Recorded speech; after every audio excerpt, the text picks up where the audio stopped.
Hi, my name is Dave McCray, and I'd like to welcome you to another edition of Meet Your Merrimack Candidates, where we try and sit down with one of the candidates running for school board or town council and get to know them a little better. Today, I'm very happy to be joined by Merrimack School Board candidate Andy Schneider. Thanks, Andy, Dave. thank you very, very much. Thanks for having me. It's great.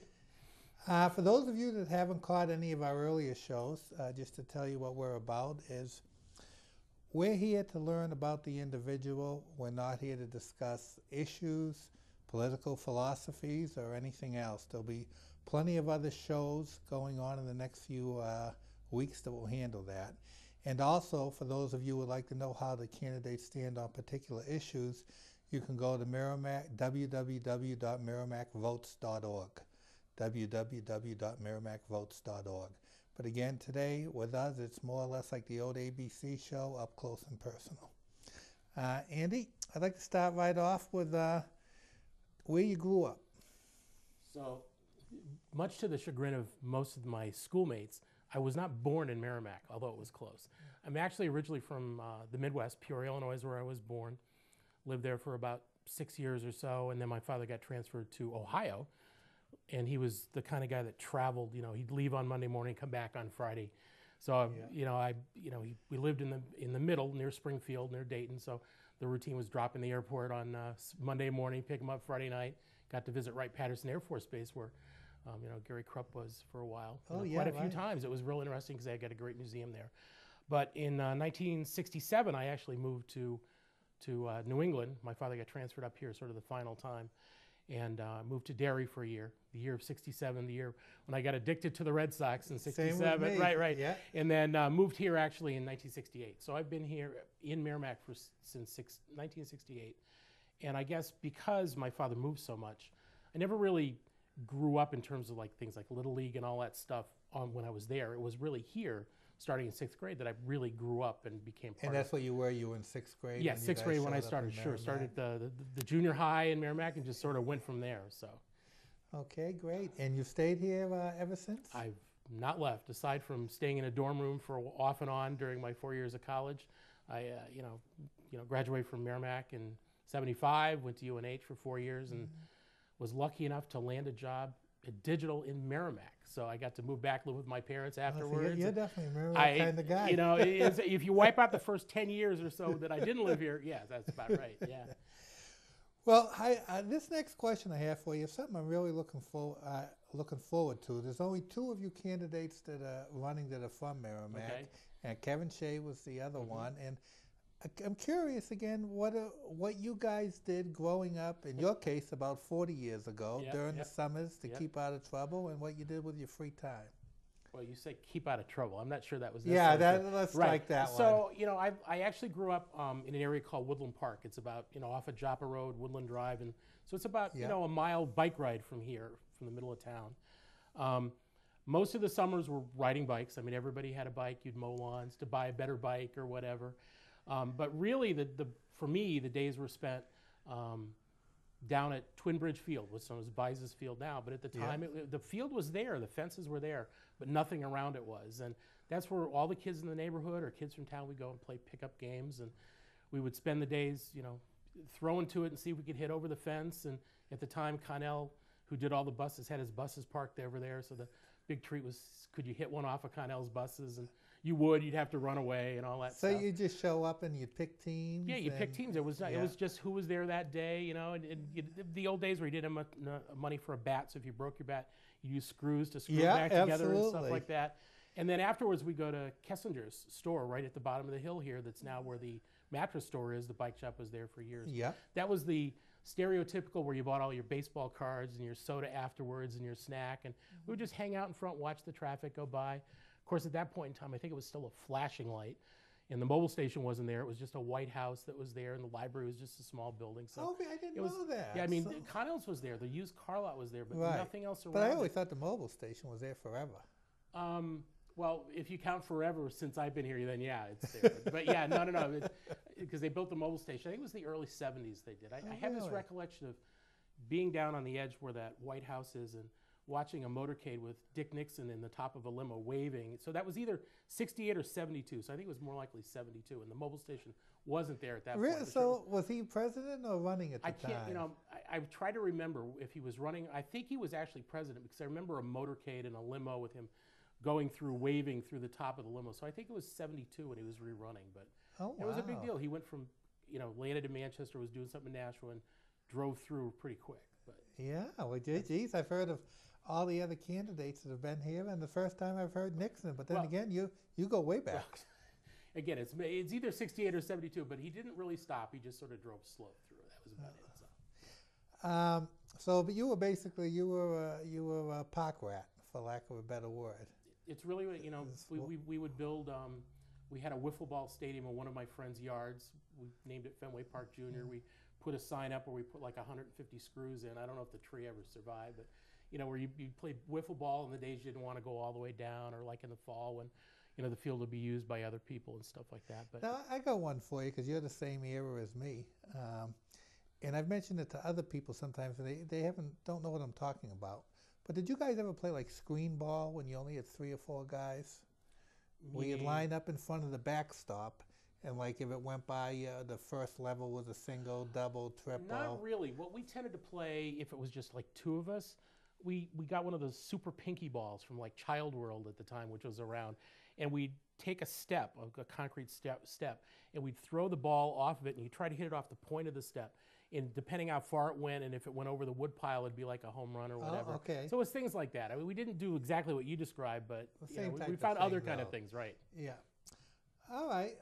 Then my final question for your Merrimack growing up is: did you ever swim at Wildcat Falls? Once. Did Water's you? really cold. I must have been a real wimp or whatever. I remember that was the hangout with high school kids would go. Yeah. I went a couple of times, but you know, I wasn't really the Wildcat Fall kind of guy. We're going to talk about your bucket list later in the show, but that's on my bucket list. Oh, to go there? Someday before it's all said and done, I'd like to take a swim in Wildcat Falls. My advice is to do it at the end of the summer where the water's warmer when you're there. As opposed now it'd be a little, I mean, an 80-degree day would be great, but the water's not the right temperature. Because that was one of the, without boring you too much, when I first came to Merrimack, me and my wife went on a bike ride. And again, I grew up in the city, and we went there, and there's all these kids and people at 7 o'clock at night swimming on. Absolutely. I thought I was in Mayberry. I said, I got to go back there. So that was almost 20 years ago. And you just imagine how many people out there if we'd have mosquitoes during the summer, you know? Oh, yeah. Right. That'd be even better. I'd like to talk a little now about your parents, Andy, and some of the values that they instilled in you to help you become the man you are today. Sure. So, like I said, my dad traveled a lot when I was young. So my role model is, you know, as I was growing up through like the first 10 years, was my mother, because she was with me all the time when we would be in different places. You know, you wouldn't really make a lot of friends outside of just your normal small neighborhood. So her values were, you know, that's where I learned the, you know, don't swear, be nice to everybody, you know, moral values, you know, never lie, you know, always respect other people's opinion. You know, we weren't significantly, you know, religious, but we went to school. I went to church and things regularly, so there's a lot of those kind of values that was there. My dad, you know, most of my remembrance of him is after we moved here, so he was here a little more often, and his values were hard work. I mean, he would work all week long, and he would, you know, come home and then work long evenings with paperwork, because he was a salesman on the road. And so he instilled in me a lot of the hard work value, work hard for what you do kind of values. But also do things for yourself. You know, when I got you know, later when I would work on cars and stuff, he'd say, you learn how to change the oil. You know, you mow the lawn, you take care of the thing, you know, just to let me learn how to do it. So he sort of instilled those values in me. Oh, great. And as far as school goes back then, middle school and high school, what kind of student were you, and what were your favorite subjects? Well, I was, anybody that went to school with me will know I was the geek kind of person in school. I mean, you know, I got involved in things, you know, most of the sports I did were pickup sports. They were never formalized sports, but, you know, I was a stereotypical kid that loved math and loved science and things like that. You know, when I graduated from high school, I won like a National Merit Scholarship Award for my, you know, testing, and the Bausch and Lomb Science Award, which back then was a nice little bronze little coin that you got Now, if you win the Bauschel Science Award, they throw like a $40,000 scholarship at you. I think I peaked a little too early to get something like that. You're like one of those baseball players. Yeah, right. That played in the '60s that was making $20,000 a year, and he looks now and says he was born too early. Right, exactly. But you know, so you know, I was really into math and science and things like that. The way I got involved in school was I got into photography a lot. So I would actually, because I like sports, I'd go with the high school basketball team to all their games for like, you know, most of the time I was there. My senior year, the year of 74 into 75 it's funny, it was the year that Merrimack went to the state tournament against Milford. And Merrimack lost 3 games all year, and they were all to Milford. So people like Tim Goodrich was on, some of the Decatos, people like Rick Fall, who was a pretty significant scorer, you know, years ago in Merrimack. And, you know, following them around, but taking the buses to all the different schools and stuff, you know, and taking pictures and being with them, that was the most, you know, fun part. So you were like the high school team photographer for the most part. I mean, I would, you know, the school had a camera that, you know, I had my own camera, but they had one of these big flashes that had a big battery pack.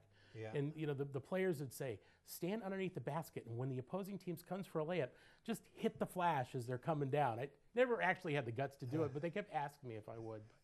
But it was, you know, it was fun to do that kind of stuff. Take, you know, sort of action pictures of when the kids. And would you travel on the team bus in that? If I remember right, there were 2 buses. One was for the students, you know, spectators, and the other was for like, because that was when like the JVs and the varsity would play together, and the cheerleaders would go on that one bus. So, but usually it was the other kids that attended.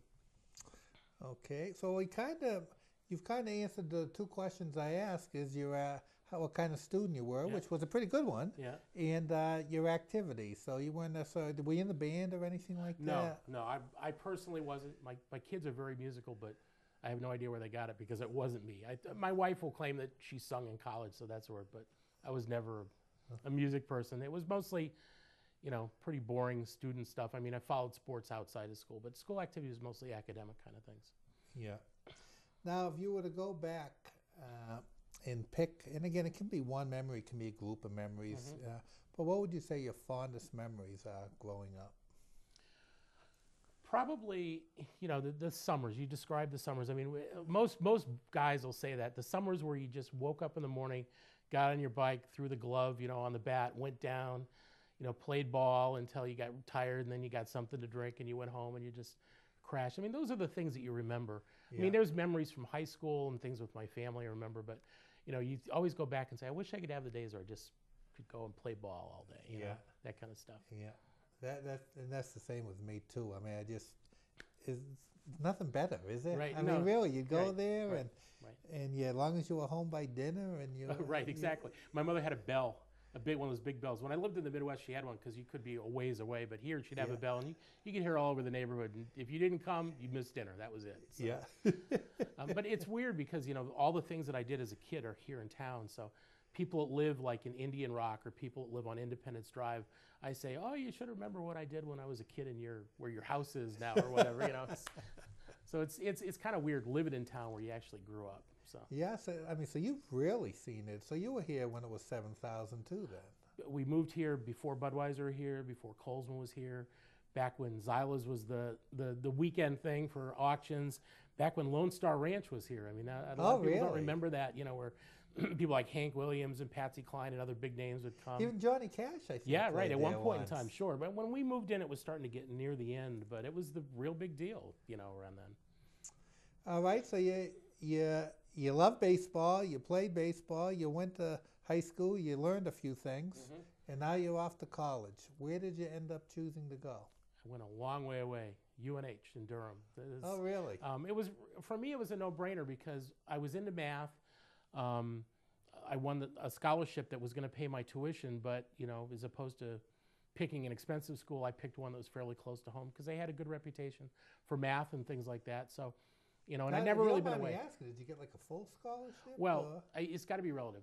It was a full scholarship to cover my tuition, but at the time, tuition was $1,000 a year. So my scholarship in '75 when I got it was like $4,000 total. Yeah. Which back then was a big deal for my parents. Oh, absolutely. You know, all they had to pay was room and board, so it was really good for them and for me and everything. But you know, it was enough to get me to school, you know, to be there. And did you stay there or did you commute? I stayed there. I stayed in a dorm. Anybody that knows UNH There's a dorm called Stoke. It looks like a hospital. I was there first year. Kid broke into my room because my roommate was a drug dealer. I complained that I can't stay here, and they found a room on the second floor that was a single, with a roof floor it was all singles. Stayed there for all 4 years. So, what I would do is stay at school, but on weekends I would tend to come home and either work or I would hang out with some friends, and if there was something going at school, I would do that. So I went back and forth quite a bit.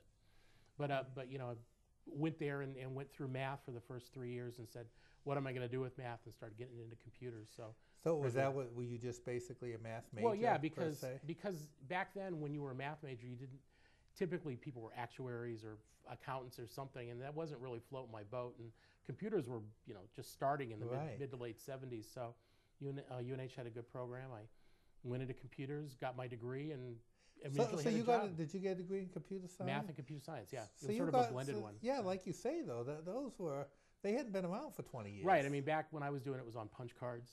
Yeah. They had 2 terminals that you could use to do a program without on punch cards, and you'd have to sign up weeks in advance to get them. And the biggest fear you'd have is you'd do this whole stack of punch cards and you would drop it on the way, and it'd be all mixed up. And now, was that the days of the language of COBOL and Fortran? Absolutely. Languages like Fortran, Snowball, COBOL, Lisp, Algol. I mean, there were like 1,000 of them. You had to learn them all when you were there. But yeah. Okay, how'd you meet your wife? So after I graduated from UNH, I went to work at Digital here in Merrimack. Was a software engineer, living at home and living the high life. I think my salary was like $17,000. It was like it was almost as much as my dad. Yeah, I mean, big money. Yeah, it was big money in the late back 70s, then. Absolutely. Right? So I was paying my parents' rent but living large. And my wife, interestingly enough, my wife is actually originally from the Midwest. Went to college out there, and she moved out here for Digital. She worked for Digital and moved out, and we met at work. I mean, we were in 2 groups. Her office and my office were all actually, the cubicles abutted each other. And how old were you now? Like 23, 24 years old? Yeah, probably about 23 or so when I met her. I've been out of school for about a year when we met, so it would be about 23. So you really were living large, living at home and making 17 grand yeah, a year. There you go. I bought a car. The first car I ever bought with real money, it was a '79 Cutlass. It was brand new right off the lot. Yeah, it was sure. It was great, but then after that we met, got married about a year later, and we actually waited a year. We knew within a week we were going to get married. Really? Once we started going out, when we started going out on a date, we went on 2 dates, and we just knew. But we waited a year to do 2 things. One, to save up for a reception, because we wanted to have a nice wedding reception. And 2, was because people didn't think we were serious. So we waited a year. It's funny how it's time to get married after 2 weeks will make people think you're not serious. Yeah, exactly. Sometimes it works, sometimes it doesn't. In our case, Now I got to go a little further on this though, because you say we knew, but how'd you know? I mean, how did you know she was the one? You can't put it into words, really. I mean, when you're with a person and it's almost like they know what you're thinking, and when you're going to do something, you want to both do the same thing without even saying it, and it's just a vibe that we picked up within a week. Well, and I do appreciate it. I was just curious because I don't know if I've mentioned on other shows. Mm-hmm. After my first date with my wife, I told everyone I want to get married in a year and a half. Well, I at least waited about a week because I was figuring I'd scare her away or something like that. But yeah, but we. I didn't tell her that. Oh yeah, okay. Oh no, I told other people. Yeah, there you go. Okay. Good, no, it took her at least a year and a half before she was willing to do it. Sure, absolutely. Talk a little bit about your kids. So we were married for about 4 kids before 4 kids. 4. That was a slip. We were married for about 4 years before we started having kids. 3 boys. The oldest one is Eric, who's 26, and the middle one is Jason, who's 23. Now, they both went through Merrimack. My wife has red hair, so these kids are legendary in Merrimack for their flaming red hair and band. I mean, so they went through school, the normal through Master Cole Elementary and the middle school, and got to high school, and band was what sort of focused them. And my older son, it really helped to ground him and focus what he wanted to do. Middle son was more of an academic, more like, my wife and I were, high grades and all that. But he wanted music too. They were both all-state musicians, went to the States, and both graduated from Merrimack High and went to college for degrees and careers in music. My older son got a music education degree. He teaches out in Farmington, teaches music in Farmington, New Where'd Hampshire. he go, if you don't mind me asking? Well, I mean, college? as far as, to get his music degree. UNH. I mean, well, okay. for music education, UNH has got a really good program. You know, they're real good deal. They have a lot of good, internships at different schools in the Seacoast area. Yeah. So he taught for Manchester for a couple of years, and now he's out in Farmington, living the high life in Dover and living out there. And the middle son, he was more the technology stuff. He wanted to do music technology, so he actually went to Northeastern and went through Northeastern, which is typically a 5-year program. Of course, he did it in 4 because he did all his internships and all that stuff during the middle of the year. And his current job is not necessarily directly in music. He's working in Boston as a copywriter, but he's also working towards getting his master's eventually and go into sound. His goal is to go to California and do sound design, you know, for movies and things like that, and you know, stuff like that, and composing and all that. And then our youngest son, so those are the older 2. Right. Then we had a gap, and it wasn't a non-planned, it wasn't planned. We were just not ready to have a third. And then, so we had our third son, Ryan. He's currently, hard for me to say this, he's 15 now. Freshman at Merrimack High School. He's more of a video game kind of kid. Music doesn't really interest him and stuff like that. So he's trying to figure out what he wants to do. But so for my wife and I, both the older 2 are out of the house. So it's almost like empty nest because there's only one that's left, and it's not quite as bad as when there were 3. Oh, sure. Now, if a young parent was to come up to you, and obviously there's a million ways to raise kids and that, but if they were to say, Andy, if you could give me one bit of advice towards raising my kids, what would that advice be? Yeah, so this is the advantage of not being the first to do your show because you get to think about it a little bit. Probably the best. I mean, the other advice everybody's given is obviously spot on. You know, if you're a parent, there's certain things. But for me and my wife, it was make your home a comfortable place for them to want to bring their friends to. Because as they get older and they start to drive and they get into high school and stuff, when the kids congregate at your house, while it might be annoying because kids are congregating at your house, you know where your kids are, and they're comfortable to come home. They're comfortable to talk to you, be with you. Their friends are comfortable to be with you. Making them welcome, making it a place like that is good because that's where they'll always focus back to. And when you know kids get older, what you don't really want them to do is go places you don't know where they are, or where they'd rather focus somewhere else. So for me, that was it, making it a good place to be at home. All the answers we've gotten have been great, and you can't go wrong with any of them. But man, that's a great answer. I mean, my wife felt the same way. I mean, I'm a step parent, but she always said, you know, she wants to be the cool mom because she wants her kids to want.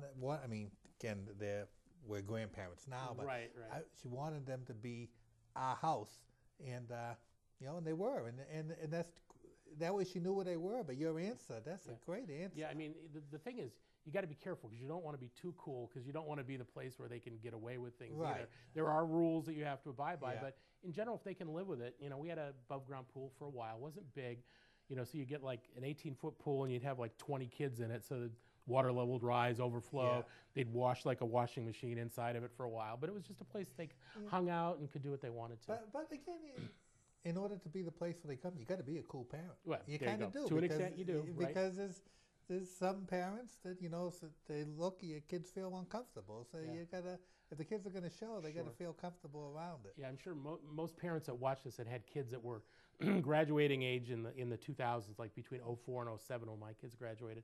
I'm sure 90% of the kids in town floated through our house at some point in time, you know, just to hang out for whatever, because there were common kids, but then there would be kids I'd never heard or seen before that would come, and then the next week there'd be somebody else, and after school there'd be somebody else. So it was cool.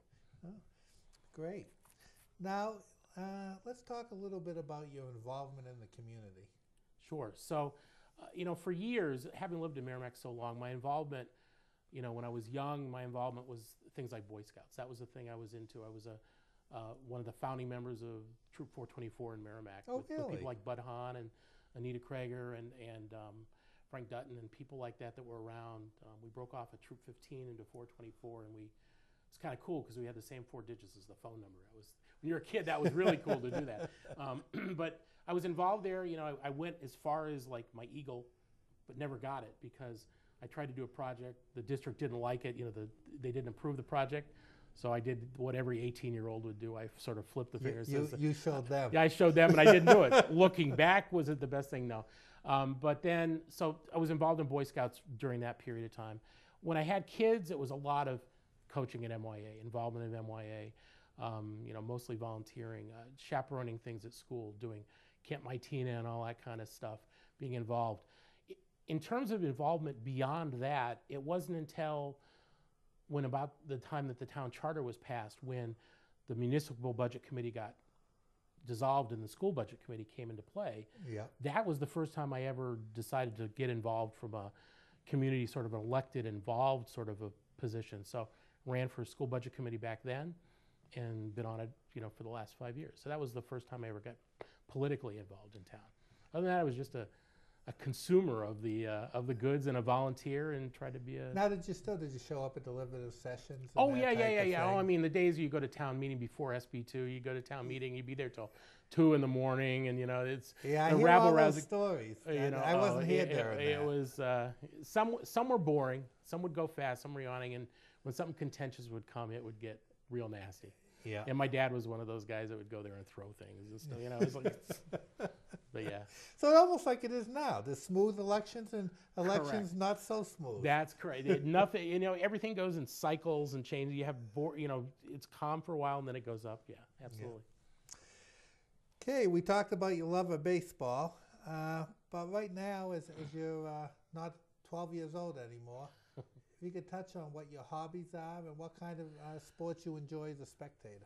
So, the things that I do, I don't do as much as I want to, because between work and things with the family and stuff, I don't do as much. For me, my therapy is working on my cars, changing the oil, rotating tires, that kind of stuff. So you're the last guy left that changes his oil. Probably. I mean, for me, it's when you put it up on the ramps and you're there and you get the radio going and you listen, or maybe the ball game's on, or maybe the race is on, and you listen to that, and you're gone for 2 hours under the car, and your wife's like, "Where are you?" And it's like, "Well, I'm still changing the oil," and because you're waiting for that last drip to come down. But for me, it's a way I get away a little bit and do that. But driving the tractor around the yard to mow the grass and all that. But the other thing that I would do for a hobby is I like to golf.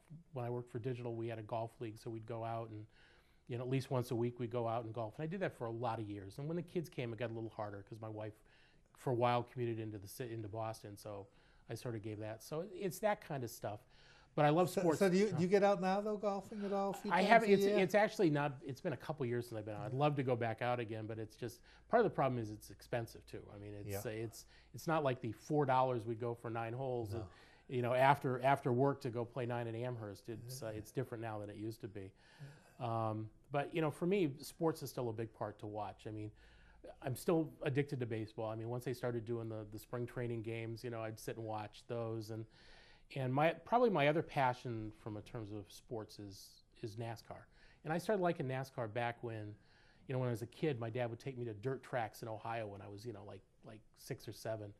Where you go and you'd be able to touch the cars afterwards and realize how hot they were. And I started following NASCAR in the 70s when people like Cale Yarborough and even before Dale Earnhardt really got going too much in some of that stuff.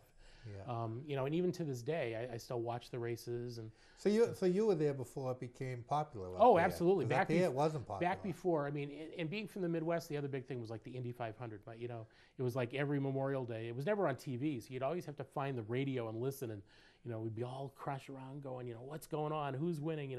Gordon Johncock and AJ Ford, all the big names from the old days you'd listen to. But yeah, I just like it because I'm into cars.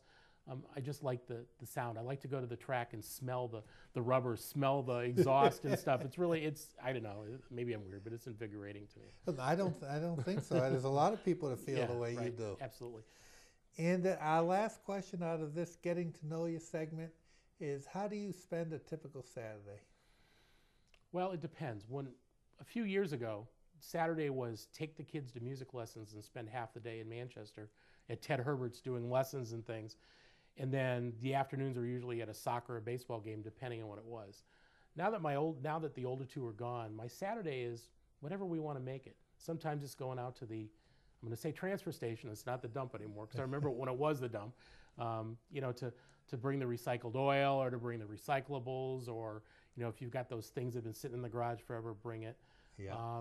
But just to run errands and just to sort of hang loose and whatever yard things need to be done that day. No, nothing really set, just sort of going with the flow, whatever the wife has on the list for me to do that day, you know, whether it's at the house or go with her someplace.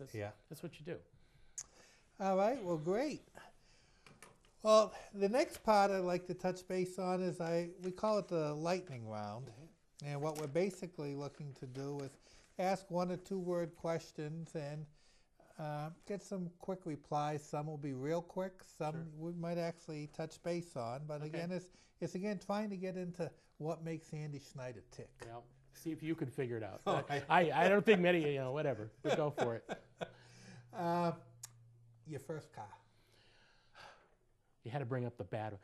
The first car was a 1968 Mustang. Now, this was in 1975, so the car was 7 years old. It wasn't a big deal to have a 68 Mustang. It had been repainted. It was red, but it was a sort of a sedan looking one. Sounds pretty cool to me. It was cool. It was great. A kid, you know, I had enough money. 68 red Mustang. Yeah, an automatic, you know, wasn't a fastback. It had hubcaps on it. So but it was cool. And I had it at college. But the problem is I didn't realize really what I had back then. And when I got to my senior year, I needed extra cash for college. Yeah. So I sold it and took the profit and bought a 70 Impala just to get through. Looking back, that was, you know, I say it's painful. I should have just taken that car and put it in hermetically sealed it someplace so I could use it. Because today it'd be worth huge. I think I paid like $800 for it when I bought it back in '75. But eventually, but soon enough, though, you were back on your feet with a '79 Cutlass. That's true. That's true. Absolutely. I went straight from that to the Impala and then to the Cutlass when I could afford to buy it. That's what it was. Car you drive today? It's a 2007 Mercury Montego. It's a full-size, all-wheel drive sedan. Suits my needs right now just fine. Is that a 6-cylinder, 8-cylinder? It's a 6. It's it's front-wheel drive by default, but this is the all-wheel drive version. So it's I didn't even know they made them. I remember growing up, Montego and the Torino were the same. Well, car. The car manufacturers reuse names all the time. Yeah, so right. this is, if you hear of today actually they're called the Taurus because they took the Taurus and made them bigger, and the Sable and made them bigger. Yeah. What they made them to is what the Montego and the Ford 500 were in 2005, 6, and 7. Okay. So it's one step down from the Grand Marquis and the Crown Vic. Favorite TV show growing up? I thought about this. It's really weird. The only show that I remember, besides watching Ed Sullivan with the Beatles, I remember that. That's how freaking old I am, is I remember that stuff. But I remember Johnny Quest that used to be on. It was an animated primetime show on the weekends you'd watch. And it was the weirdest show, but I just remember it. There were all the comedies like My Mother the Car and Lost in Space, all those kind of shows were live. I remember when they were brand new, but Johnny Quest and Ed Sullivan are the shows I just remember when I was a kid. Boy, My Mother the Car. Oh, Jerry Van Dyke. Yeah, absolutely. Yeah, 1928 Porter. Yeah, I was like, I'm too old. That has a distinction of winning the TV Guide Award once for the worst sitcom ever made. Oh, absolutely. I didn't say it was good. I just remembered it. Favorite TV show now? It's a myriad of shows. I'm one of these guys that likes to sit and watch American Restoration and Pawn Stars and all this stuff on the cables. But when I'm sitting with my wife, we watch shows, like Person of Interest and NCIS and that. And then the comedies like, Big Bang Theory. If anybody's ever been an engineer, Big Bang Theory is the show you watch because you could say, I know a person like that, I know a person like that, I know a person like that. Yeah, I love that show. Now, do you watch 2.5 Men? Not as much as I used to. It was funny when it was around, and then now it's changed. It's okay, but that's why I was looking for your take on what you think of it was Ashton Kutcher now instead of Charlie Sheen. Well, part of the problem was even as when Charlie Sheen was on it, at least my view is that it started getting weird after a while. The early ones were great because it was doing stuff that was unheard of in terms of, scripting and topics and stuff. And then after a while, they started playing a little too far. But. Well, this season basically it's not to make this a critic show, but what I have found is they instead of calling it 2.5 Men, they are just called Dumb and Dumber. Well, you could say that. The topics they're certainly carrying the characters to the extremes of what they borderline. Alan is really exactly, real caricature. Exactly. And then his son, is constantly toking all the time. Yeah. So yeah, absolutely. Favorite movie ever? If my son's watching this, he's gonna laugh. Blues Brothers. I have a certain group of movies that I can watch over and over and over again. Drives my wife crazy, and things like the Back to the Future trilogy and Blues Brothers and Animal. I mean, that's when I grew up. That was it. Boy, you can tell we grew up at the. I mean, Well, how about Back to School with Rodney Dangerfield? Oh yeah, right. But for me, it was because in college, Saturday Night Live was the thing you watched on Saturday night. Anything that was a takeoff, and Blues Brothers was like the takeoff for that. So I sort of latched onto it, and I got real excited when the next Blues Brothers 2000 came out. Yeah. I walked out of the theater halfway through going, this is just nothing to do. So, but yeah, I guess that's my favorite one of all time would be that one. Last movie you saw at the theater? So this is with my wife. We don't go to see the movies often, but she wanted to see a movie, and she chose Bridesmaids. Now, anybody that knows my wife, she doesn't like raunchy kind of movies. She likes, chick flicks kind of things, and I go with her because it's a great date night. But Bridesmaids is sort of the raunchy version of a chick flick, and I was surprised to hear her laugh so hard with the movie when it hit the spot. But it was fun. It was really good. First job. First job, aside from mowing lawns and stuff, it was now people are going to go way back, the meat shop in Merrimack. It was Frank Lagana's first store in town. It was essentially when Connell's Plaza was down there, it was longer, so if you remember it before CVS, it was very long on the front. Oh, sure. Right about where the split is between Florence's and that was where the meat shop was. And they expanded from one small area to two. So I worked for, I think it was 2 summers, and during the school year, my senior year, for Frank Lagana, learned how to completely debone a chicken, learned how to learned all the deals about how they did meat, butcher shop stuff in the back. My hand still to this day has scars from learning how to clean the slicers, in the deli area. But you had to learn everything. I mean, it was one of those jobs where he was very demanding and you learned everything. But it was funny how you said it was Frank's first shop. I mean, talk about a guy that reincarnated himself. Oh. I mean, the different shops he had. Right, but he went from there to Lagana's, where the big, down where the Tractor Supply's there now, I think, right? Yeah, that was, what was it, the big it was one of the international growth. Right. It was Bize's IGA for a while. Right, there. International growths. And last time I saw him was at, I'm going back years, but he was working behind the meat counter at a Demoulas, I believe. Yeah, the one at, believe it or not, I see him occasionally, the one down in, or near Pennachuck Square, down by Pier 1. And he's still there occasionally. I still run into him. But the funny part is that I worked with, the year that I worked, Don Hildebrand and I worked together at the meat shop. Well, it's kind of ironic. He owns Frank's Place, which is where Frank was, and that's where he owns it. So Don is one of the guys I worked with back then. Oh, wow. Yeah. Current job? I'm just celebrating my 33rd year working for what is now known as Hewlett-Packard. But again, it started as digital, then went through the Compaq merger, then the HP merger. So you never left. During all the times digital has come and gone, and Compaq and HP, you're still there. Jokingly, you say you hide under the tables when the layoffs happen, but for me, it was I changed. Even though I've been with sort of the same company, I sort of changed what I did.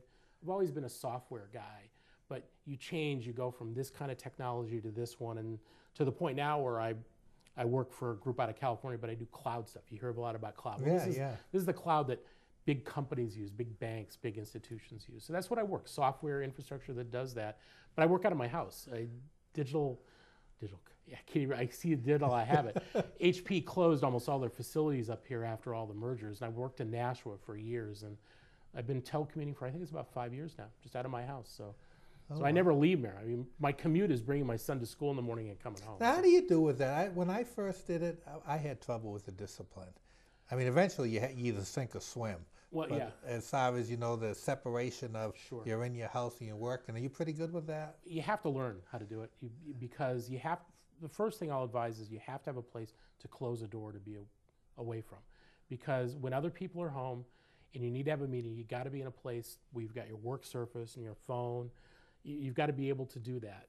But you have to know when to turn work off and on too, because you could either work constantly or you could get distracted all the time. So you got to reach the balance, and not everybody can do it. I know some people I work with that will commute an hour and a half just to get to an office so that they can be diligent to do that. But for me, it's and my wife will tell you this is a matter of when to turn it off. I mean, the evening I'll sit with a laptop on and I'll be checking work, and then my boss sees me online and she'll go, can you talk for 5 minutes? Because she's in California, so I'll go to the office, the 5 steps to go in and call her and stuff. But yeah, no, when I first worked for myself, it was selling insurance, and I didn't get it at all. And I'll personally blame my wife for part of it. Oh, okay. I'm joking, but I'm not completely. In her mind, she'd always have this list of things to do. Like I didn't have a regular job to do because I was at home. But then when I started the car business with Dan and I worked, then I think it was part of just because I liked this job and I didn't like the other. I think that had a lot to do with it. You have to like what you do. You have to want to work there, and then when you wake up in the morning, you have to be able to transition into work. Yeah. And for me, I'm one of the people that some people say, "Oh, you don't have to get dressed. You can do in your slippers." For me, I have to get up. I have to take a shower. I have to get dressed. Otherwise, I just don't think I'm working. It's mental, but that's a lot of people say that. Yeah. The old joke about people working in pajamas ain't that. There's certain people that can do it. I know myself. I ain't one that can do it. I need to be reminded. Yeah, even when I don't have a job, I'll be dressed like this because I need to be reminded. Hey, you're working, buddy. Exactly. Absolutely. Yep. Favorite musical artist growing up? Growing up, so if we go way back, my first one I ever got thing was the Monkees. Because they were on TV, you could go and buy their albums, you could put it on this little record player and you could grind the heck out of it, I went through too many of those. So at first I remember, but when I was in college, it was a mixture of all kinds of rock. Groups like Kansas and Fleetwood Mac and all the way to ELO and stuff. I never got the disco stuff. That was... that never happened, even though the mid-'70s. Because you were in that time frame. I was right in that time frame, and the Bee Gees were big and stuff, and I just never really got into it that much. Yeah, I didn't. I was the same thing. I wasn't. And my claim to the fame is that I like to say proudly, I never wore a pair of bell bottoms. There you go.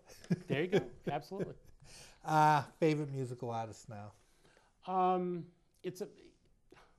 My wife is into country. And listening to the various artists on country, I'm getting used to it. Usually my iPod is full of oldie kind of stuff. The Who, Supertramp, Foreigner, those kind of things I just like to listen to. But my kids have got me into some more recent ones like Maroon 5s and other things. I don't into heavy rock. I like sort of medium level rock, but my wife's turning me a little into country, so I'm sure I'll hear about this later, but that's... Favorite athlete growing up? Okay, so in 67, 68, the captain, Carl Yastrzemski. Triple Crown guy. My baseball glove was a signature Triple Crown Carl Yastrzemski. Had sort of the squishy stuff. I never knew what it was, but that was. It was Yastrzemski. Even near the end when he got booed, I felt so bad for the guy, but he was the life and blood of the Sox, and he was who you epitomized when you were there. Well, and he had a roller coaster. He was 67, 68, 69. He was the man. Yep. Then the early 70s, he wasn't. Right. And then when he left, he was the captain again. Yeah, but that was the boo period, the early 70s. Right. Oh, absolutely. Right, exactly. And that was the whole Tony C. and Billy C. Yeah, and stuff to that effect. Yeah, absolutely. But did you ever? That's the one trivia question I do sometimes. I'm not going to ask you now because I'm not going to blindside you. But always asking people, do the opening day team or name one of the Red Sox lineups in '67. You had like George Scott and Joe Foy and Reggie Smith. And the thing, as a kid growing up that age, one of the things you always had in your collection after that was the Impossible Dreams CD.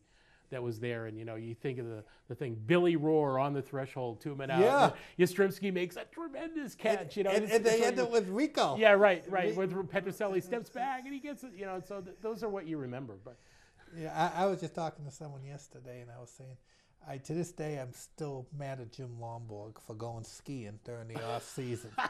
That's right. And breaking his leg. Who knows how good he could have been? Well, he's a good dentist now, I'm sure. Yeah.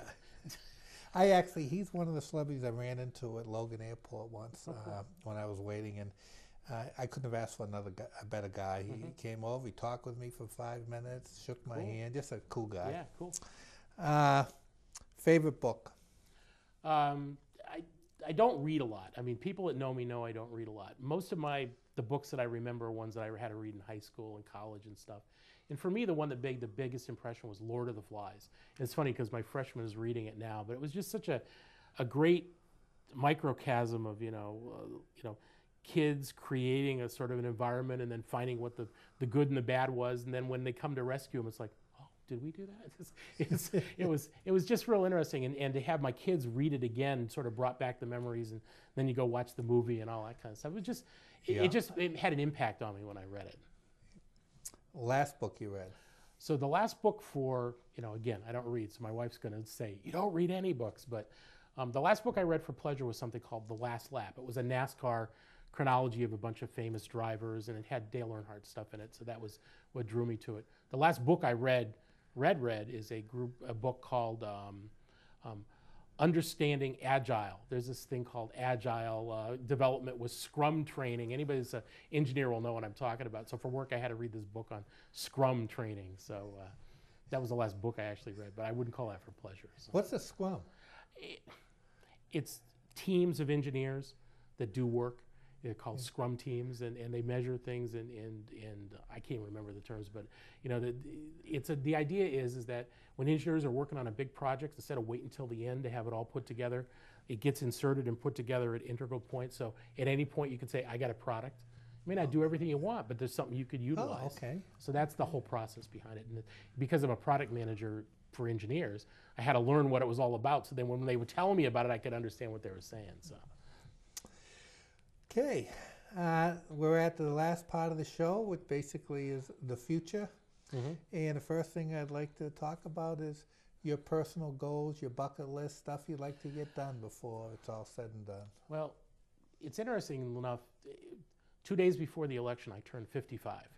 And that's been a real, my wife said it didn't bother her. I think it did. But for me, it started getting to me because you can go now and go to a restaurant and get the senior discount on something. And for me, it's a big thing, but I'm getting close to retirement. So my bucket list, things I want to do, I want. Now, when do you plan on retiring then, if you don't mind? If you're 55. When do I want to retire, or when do I think I'm going to retire? When do you think you retire? Well, you said close. It's at least 5 years out, if not longer. I mean, with still helping kids that graduated pay for some of their college, the one that's going to go to college. I mean, our house will be paid off in just a few years, so that's good. Oh, yeah. Never thought that was going to happen, but where we live now, we've lived there for 30 years in the same house, and through additions and refinances, it's almost paid off now. But it's one of those things where I know I'm going to be working for a while because work's so much a part of my life, but I know I'll get to a point where my wife will say, it's time. Yeah. So at least 5 years. I'd like to work till I'm 60 or so. Be productive that way. But sometimes industry dictates when you change your course.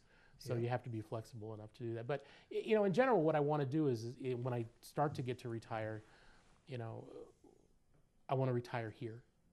Merrimack is my life. I mean, let's face it. It's part of me. I don't want to live anywhere else because this is where my roots are, and this is, across the street is where my headstone will be at some point in time. But traveling the country by car, or my wife may not want to do that, but going place in car, seeing places I haven't seen for many years, like Grand Canyon, and go to the far west. I don't have a lot of desire to leave the country. I want to explore the United States more. But just to spend more time with my wife, do more things, get back to golf, and it's that kind of bucket list stuff to slow down on working overtime and do more of the stuff that I enjoy. Great. Okay, final question, the big one. When it's all said and done, and the fat lady's singing, and everyone's sitting around talking about good old Andy, how would you like to be remembered? As somebody that respected everybody he came in contact with. Whether I meet somebody and I disagree with them to the point, at least we can have a decent conversation. We can talk. Because everybody's got validity in their lives. We're all here for the reason. I feel that I treat others with respect. I want them to treat me with respect. And that's how I'd like to be remembered. I mean, yes, as being a good father, yes, as being a good husband, role model for my kids, but just the fact that I made everybody feel wanted that I came in contact with. For me, that's the most important part. Well, I'll tell you, it amazed me when we were setting this interview up that me and you had never met. We had That's true. We had talked on the times, phone, right, and we've right. emailed, and we've almost gotten to know each other before actually meeting. Exactly. And I'll tell you, I learned a lot about you today. And boy, I feel like I was talking to a clone in some ways, as Well- far as the love of Red Sox and Well, playing ball. We were the when same you're a era. kid growing up in that same area, that's sort of what you did, you know? Yeah. Yeah. So I'm really glad you showed up today. And again, to remind everyone, Andy Schneider, and you'll be on the ballot for school board. School board, yep. And good luck to you, Andy. Great. Thank you very, Thanks, very Dave. much. Thanks for having Thank me. you. It was good.